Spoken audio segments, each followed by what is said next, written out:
दोस्तों आज मैं आप सभी को आई फ्लू के बारे में बताऊंगा। आई फ्लू किस वजह से होता है और जब आई फ्लू किसी को हो जाता है तो कैसे पता चलता है, और जब आई फ्लू किसी को हो जाता है तो फिर वो कैसे ठीक होता है, आप आई फ्लू से कैसे बच सकते हैं, ये सारी जानकारी आज मैं आपको इस वीडियो के जरिए देने वाला हूं। आई फ्लू आंखों का इन्फेक्शन है जो आंखों में होता है और इसे पिंक आई के नाम से भी जाना जाता है। गांव के लोग इसे आंखों का आना भी कहते हैं। ज्यादातर बारिश में इन्फेक्शन का खतरा बढ़ जाता है और इसी वजह से आजकल बारिश में आंखों का इन्फेक्शन बहुत तेजी से फैल रहा है।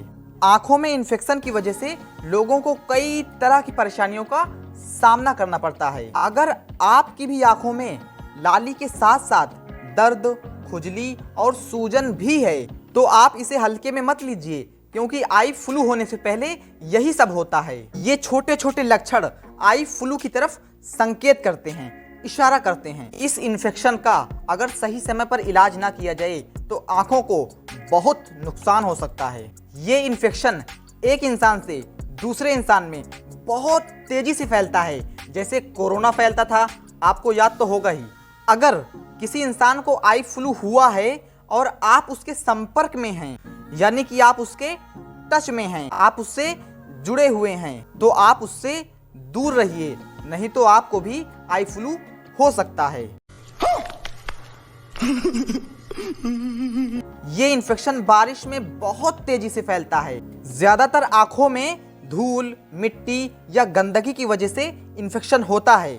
आपको अपनी आंखों को धूल, मिट्टी और गंदगी से बचाना चाहिए और अपनी आंखों को बार बार छूने से बचना चाहिए। जब किसी इंसान को आई फ्लू हो जाता है तो उसकी आंखों में ये सारी चीजें देखने को मिलती है जो मैं आपको बताने वाला हूँ। नंबर 1, आंखों से कीचड़ निकलना। नंबर 2, आंखों का लाल होना। नंबर 3, आंखों में सूजन होना। नंबर 4, सुबह उठने पर आंखों का चिपकना या फिर चिपचिपाना। नंबर 5, आंखों में दर्द होना। नंबर 6, आंखों में बार बार पानी आना और आंखों में खुजली होना। जब किसी इंसान की आंखों में ये सारी चीजें हो रही हों जो मैंने आपको अभी बताया, तो उसे आंखों के किसी अच्छे डॉक्टर को दिखाना चाहिए।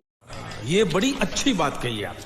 एक बात मैं आपको और बता दूं, आई फ्लू के वायरस को एडिनो वायरस भी कहते हैं। इस वायरस से बचने के लिए आप काले चश्मे का भी इस्तेमाल कर सकते हैं। इसका खतरा बारिश में ज्यादा फैलता है, इसलिए बारिश में लोगों को खास करके साफ सफाई का ध्यान देना चाहिए। ज्यादातर ये देखा गया है कि इन्फेक्शन हाथों के जरिए ही फैलता है, इसलिए आपको गंदे हाथों से आंखों को कभी नहीं छूना चाहिए और आपको दूसरों के कपड़े, तौलिया और टूथब्रश और मेकअप के सामान को इस्तेमाल नहीं करना चाहिए। बात तो सही है। हाँ, अगर आपके पास आपका खुद का हो तो आप इस्तेमाल कर सकते हैं। अगर आप किसी ऐसी चीज़ों को छू रहे हैं जो दूसरों की है तो आप उसको छूने के बाद तुरंत अपने हाथों को साबुन से धुलिए। खाने से पहले धोएं हाथ, ये है सबसे ज़रूरी बात। ये बात मैंने आपको पहले भी बताया था। इसके अलावा अगर आप कहीं ऐसी जगह पर जा रहे हैं जहाँ पर धूप बहुत है या फिर धूल मिट्टी बहुत है तो आप काले चश्मे का इस्तेमाल ज़रूर करिए। दोस्तों आज मैंने आप सभी को आई फ्लू के बारे में बताया है। अगर ये जानकारी आपको अच्छी लगी हो तो फिर वीडियो को लाइक करिए। अगर आपका कोई भी सवाल हो तो आप कमेंट करिए और अगर आप मेरी वीडियो को पहली बार देख रहे हैं तो फिर मेरे YouTube चैनल को सब्सक्राइब करिए। मैं फिर मिलता हूँ आपसे किसी नई वीडियो में। तब तक आप लोग खुश रहिए, फिट रहिए और अपनी हेल्थ के ऊपर काम करते रहिए, रोज करिए।